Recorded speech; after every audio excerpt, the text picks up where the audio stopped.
¿Qué es Milei? ¿Es este liberal libertario según cómo se autopercibe? ¿O es una derecha extrema? ¿Qué es la Argentina que vota a Milei y la Argentina atravesada por el fenómeno Milei? De eso vamos a hablar hoy. Ya ha pasado 2 meses del gobierno del presidente Milei con un especialista precisamente en la historia de la derecha en la Argentina y en ese ideario en particular. Me refiero a Sergio Morresi. Muchísimas gracias, Sergio, por estar en la repregunta. Gracias, Luciano, por la invitación. Sergio es doctor en Ciencia Política por la Universidad de San Pablo en Brasil, es investigador del CONICET y profesor de la Universidad Nacional del Litoral. Es un especialista, como planteaba, de estas formaciones políticas de derecha, del tema del liberalismo y el neoliberalismo en la Argentina.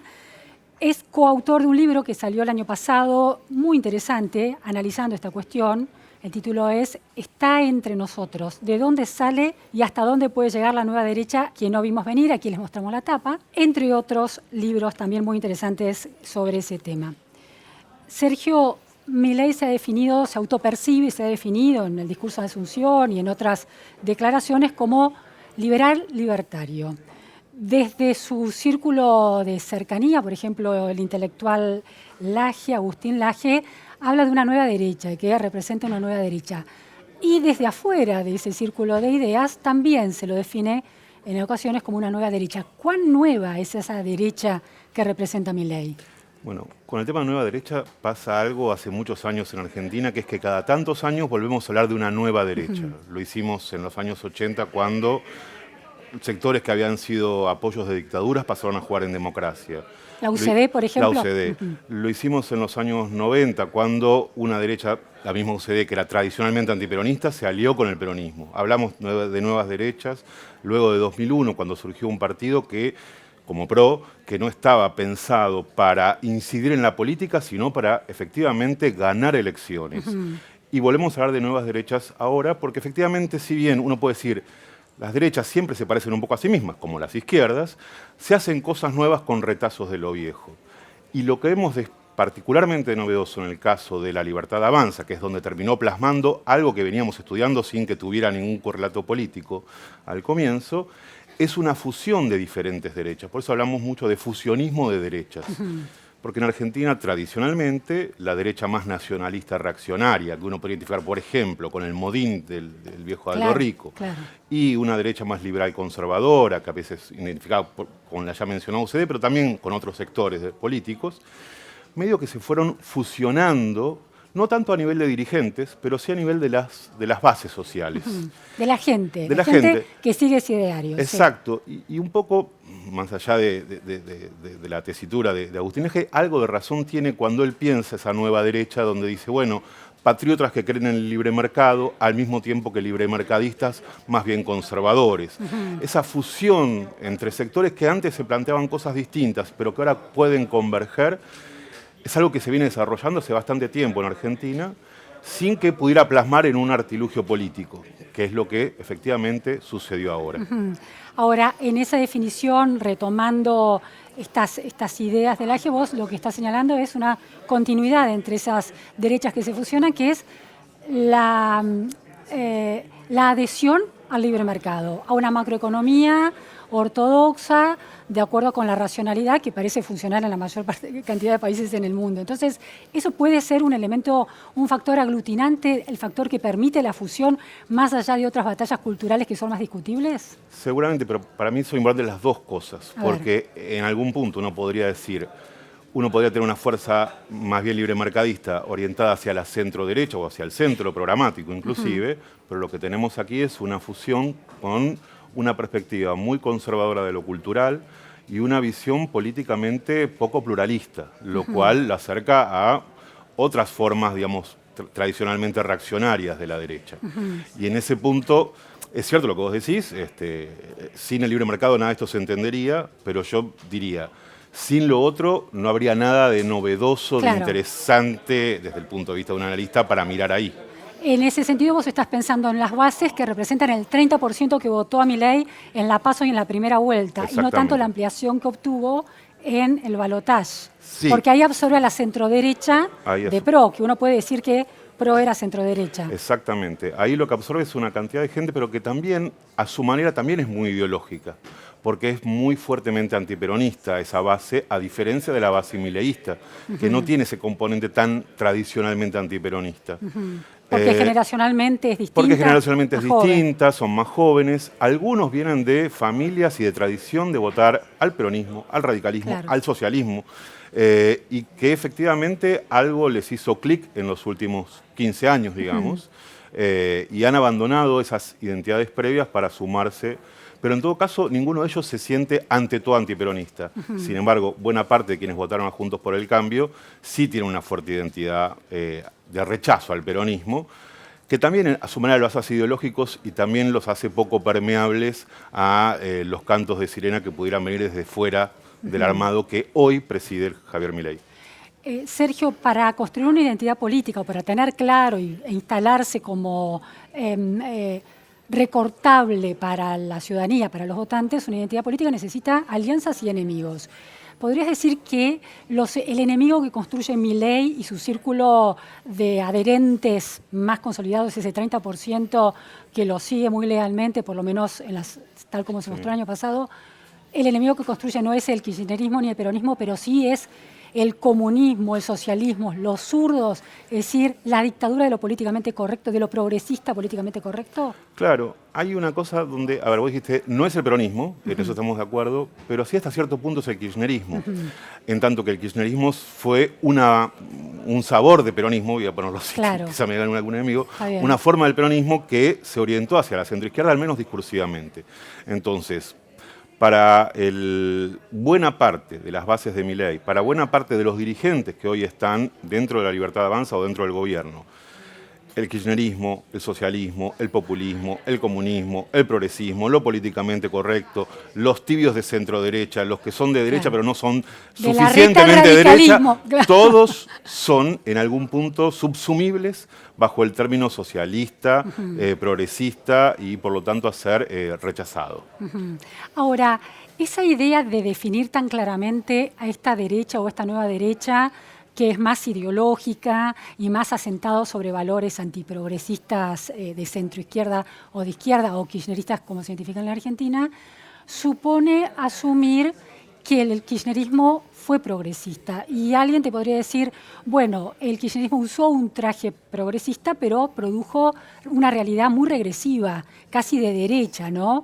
Por el aumento de la pobreza, por una distribución del ingreso que produjo más desigualdad que la equidad del progresismo. Seguramente, pero me parece que en ese punto hay, como yo te decía, hay, en esa fusión de derechas de las que hablamos, hay tanto una defensa del libre mercado que podría decir, bueno, independientemente de qué se haya plantado a hacer el kirchnerismo, lo cierto es que interrumpió el libre mercado. Independientemente de lo que haya querido hacer o hecho efectivamente el kirchnerismo, se planteó como una cuestión progresista, igualitaria e inclusiva a través de medidas, por ejemplo, de lo que desde esta derecha se llama la ideología de género o desde lo que en esta derecha se piensa como una intervención desmedida del Estado, lo partisano dentro de la educación, dentro de la cultura. Y desde ese punto de vista, independientemente de cómo lo coloque uno como analista, kirchnerismo, tanto más a la centroizquierda o menos, desde la óptica de estas derechas es claro el lugar de adversario, progresista, socialista, etcétera, de ese tipo de peronismo. Y si uno se retira, si uno deja de colocarse en uno u otro extremo y lo ve desde afuera este fenómeno, no hay demasiados sesgos en la composición del lugar. Quiero decir, uno podría decir, el PRO fue una derecha, vos la llamás derecha mainstream, ¿no? Sí. Una derecha, pero en definitiva la igualdad, el casamiento entre personas del mismo género fue, o la unión civil entre personas del mismo género se habilitó en la Ciudad de Buenos Aires en una gestión PRO. Macri habilitó la discusión en el Congreso sobre el aborto, no bajó una línea, hubo gran cantidad de diputados y de senadores de PRO que votaron eso. Exactamente. Los derechos sociales, bueno, se aumentaron los planes sociales durante el gobierno de Macri, los derechos sociales, por culpa o por cualquier otro factor, terminaron constituyendo parte de su ideario. Entonces, no es asumir que demasiado sesgadamente que Macri ocupa un lugar de la derecha cuando en realidad se superpone con muchos valores del kirchnerismo más que con los de Milei. El asunto es qué lugar ocupaba el PRO y el propio Macri hace algunos años y el que viene ocupando ahora. Porque si bien es cierto, y es un laburo que hicimos con otros colegas hace unos años, cuando el PRO se funda Claro. como algo que está, y él mismo se presentaba, más allá de la izquierda y la derecha. Es el como un mundo partido PRO, ustedes posi- analizan eso en el mundo PRO. Exactamente. Sí. Como un partido posideológico del hacer y no tanto interesado en las ideologías. Lo cierto es que una vez asumido el gobierno, pero sobre todo cuando las cosas empezaron a salir mal, hubo un giro de una parte de ese gobierno encabezado por Mauricio Macri que se plasmó sobre todo, yo diría, hacia el final de ese gobierno, hacia el año 2019. Inclusive en ese momento todavía Macri tenía, al mismo tiempo que decía que quería hacer más cosas más rápido, las mismas pero más rápido, le salían competidores hacia la derecha, como Gómez Centurión, por un Cintia lado, y José Luis Houghton. Experto. Cintia Houghton, que había sido parte del Sí, armado sí. de PRO originalmente, pero después se había ido justamente por insuficientemente derechista. Y Ahí luego, con la discusión del aborto, ¿no? Claro. no sé si fue con la Unión Civil, no, me parece que fue antes, fue en la época de la Unión Ok, Civil ok. todavía. Pero entonces, PRO comenzó a reagrupar, a reordenar, a reabsorber esas cosas que se le iban por derecha, pero al mismo tiempo se estaba produciendo en la sociedad un corrimiento que iba más allá de esos intentos de reabsorción y de mantenerse dentro del mainstream. Un corrimiento hacia la derecha. Sí, para mí no hay que ser temeroso en decir que hay una parte importante de la sociedad y en el fondo la sociedad toda, porque cuando una parte se corre, todos nos corremos Sí. también.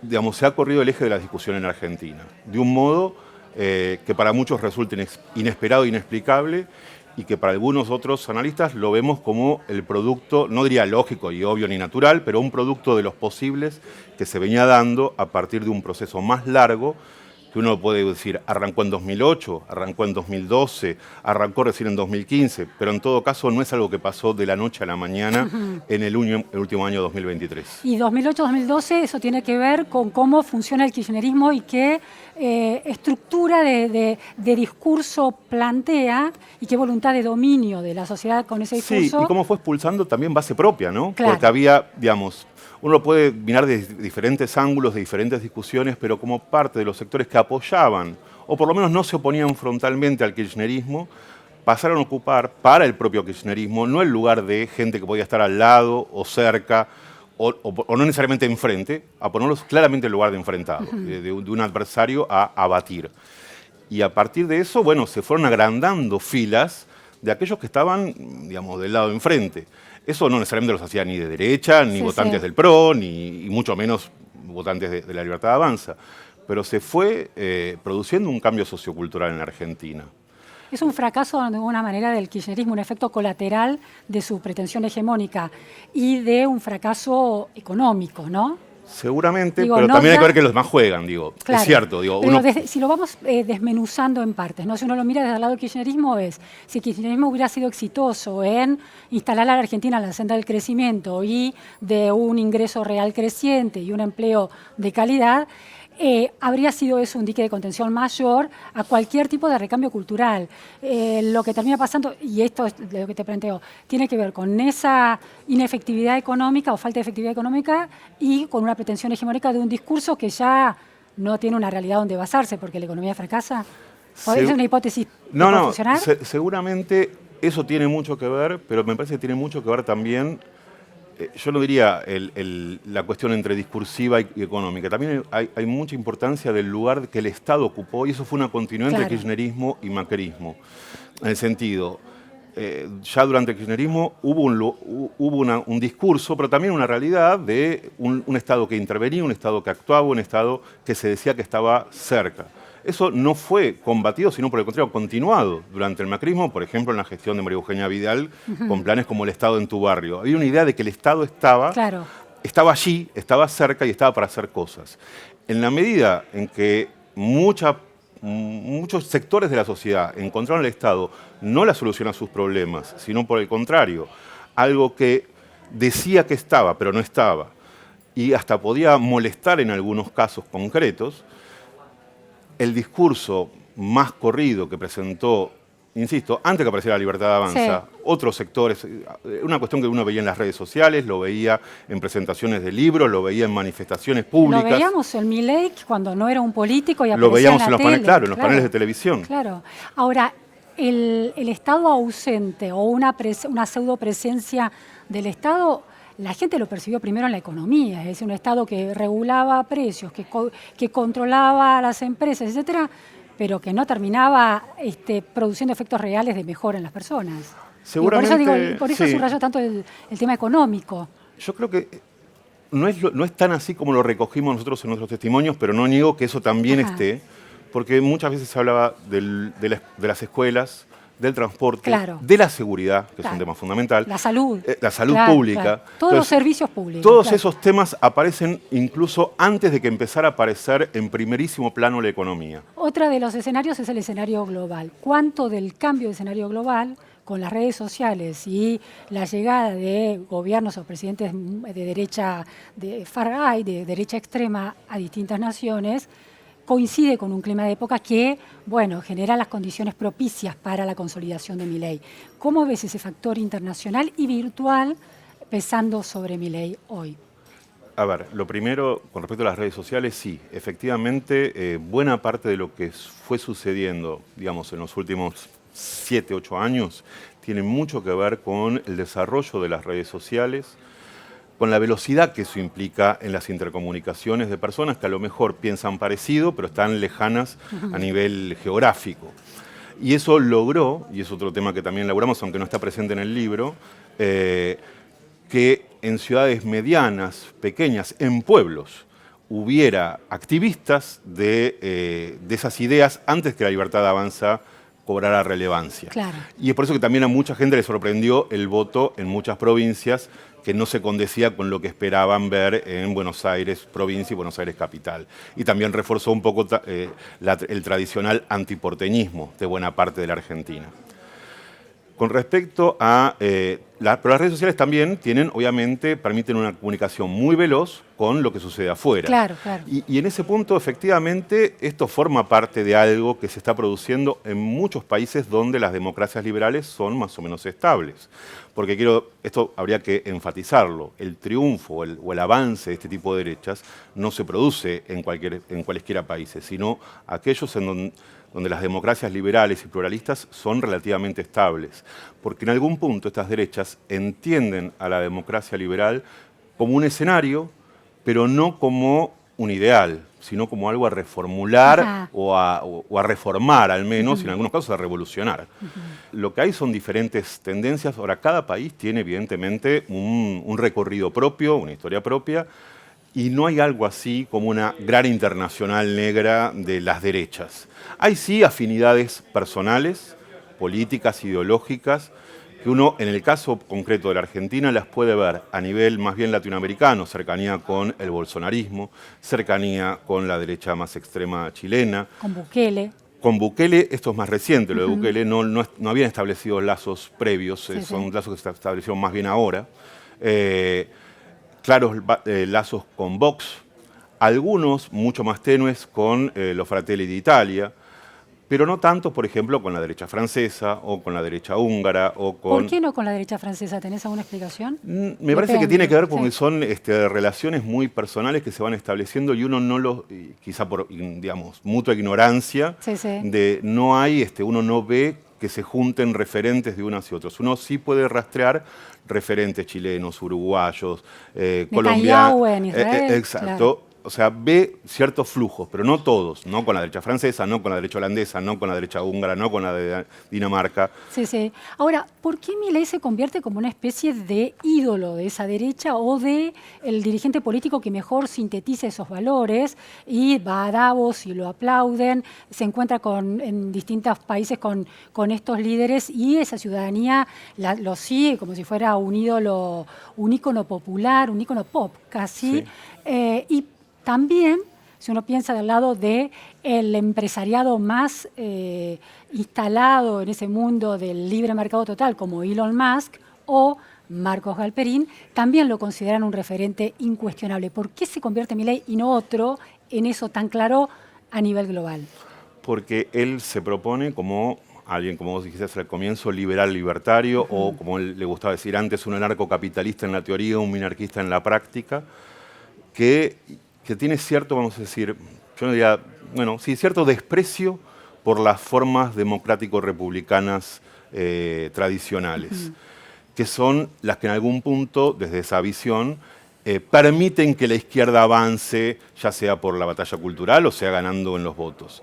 Entonces, en algún punto, me parece que para esos sectores, lo que viene a representar Milei es el primer caso, efectivamente, de un liderazgo que se presenta doctrinariamente en ese sentido, al mismo tiempo con apoyo de otras formas de la derecha y que no va a la cola y que además, aparentemente, y lo sigue diciendo y lo sigue actuando ahora a 2 meses de inaugurado su gobierno, no va a negociar, sino que va a mantenerse en esa línea que trazó.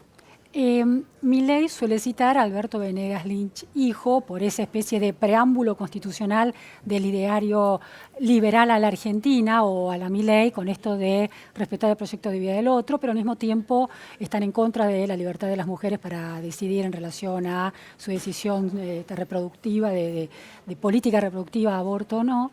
¿Qué representa Alberto Venegas Lynch en la historia de la derecha o del liberalismo o del libertarianismo en la Argentina?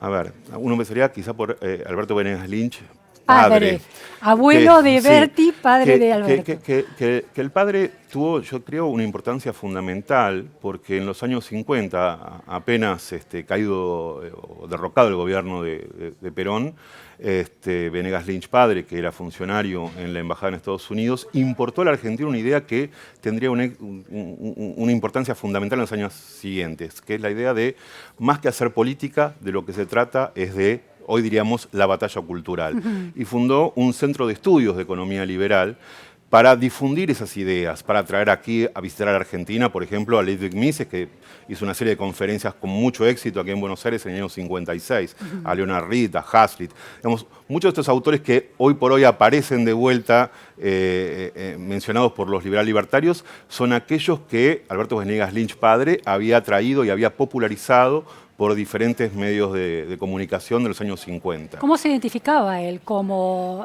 de la escuela austríaca, como libertario? Como él se identificaba simplemente como liberal, pero sí se sentía muy cercano a las ideas de Mises.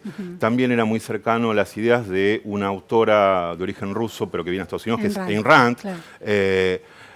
Se sentía muy identificado políticamente en los años 60, por ejemplo, con el senador Goldwater y luego más adelante con Ronald Reagan. O sea, hay una línea de continuidad ahí que en algún punto va a ser retomada desde un punto de vista más intelectual, más teórico, más abstracto por Alberto Venegas Lynch, hijo.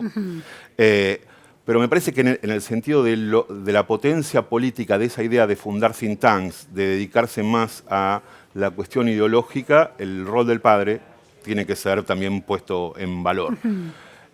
De parte del hijo, bueno, lo que hay es obviamente una enorme cantidad de textos, muchos muy importantes, para la propia tradición liberal, pero claro, una tradición liberal más acotada, que hasta hace pocos años era más bien una cuestión, si querés, de discusiones librescas más que de discusiones propiamente políticas. Y sin embargo, desde hace ya un par de años, uno no puede ir a ninguna reunión política de este sector sin que se escuche esa especie de rezo laico, que es la frase de Alberto Venegas Lynch. Ahora, cuando decís liberal es una palabra que tiene tantos problemas, porque el liberal en Estados Unidos está más corrido a la centroizquierda progresista, o se instala en la idea del iluminismo, de la igualdad entre las personas, en los derechos humanos fundados a partir de esa igualdad.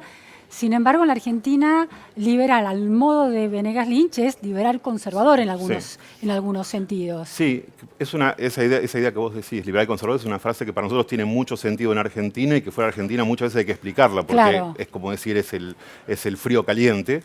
Pero efectivamente, en el caso de Argentina, y esto es previo, uno tendría que remontarse al siglo XIX para entender por qué en Argentina no hubo partido conservador fuerte. Lo teníamos en un partido liberal, con muchos componentes conservadores. No hubo un combate entre liberales y conservadores como tuvieron muchos otros países en América Latina, Chile propiamente. Sí, sí.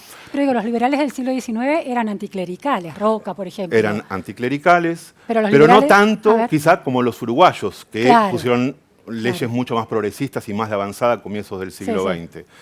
Nuestros liberales eran efectivamente, partían de principios individualistas, igualitarios, republicanos, al mismo tiempo que tenían una visión bastante restrictiva y ordenancista sobre la política y la participación de la sociedad por entero. Claro, en ese sentido eran no tan liberales. Exactamente. Sergio, lo que estamos viendo, la gran pregunta es cuánto de estas ideas de Milei más allá de los avatares y de la coyuntura económica, que es muy dura, logran sostenerse, más allá de los resultados que pueda tener la política económica de Milei y transcurrido una presidencia de Milei, los resultados de esa presidencia.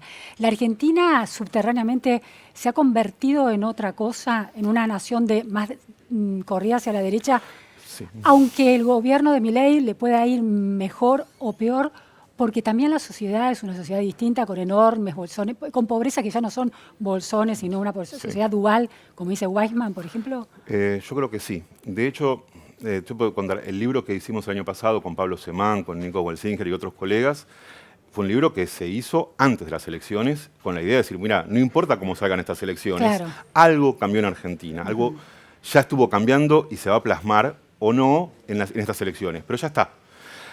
Y creo, me puedo equivocar obviamente, que aun si este gobierno fracasa y fracasa muy duramente, hay una parte de ese cambio social, cultural, que se produjo en la Argentina en estos años que va a permanecer. Independientemente de que eso no vaya a tener, no implica apoyo a la libertad de avanza o a Javier Milei, y ni siquiera las palabras, porque muchas veces utilizamos la palabra liberal o antiliberal o derecha de un modo más bien como etiquetas, pero me parece que parte de las razones por las que hoy llamamos a eso nueva derecha o derecha radicalizada van a permanecer. Si llegan las elecciones, cuando lleguen las elecciones de 2027, supongamos que la alternancia no lo beneficia a la presidencia de Milei. Muchos dicen, bueno, el gran problema es que volvería el kirchnerismo. ¿Existe esa chance? Porque con la descripción que vos estás haciendo, la sociedad habría cambiado de horizonte.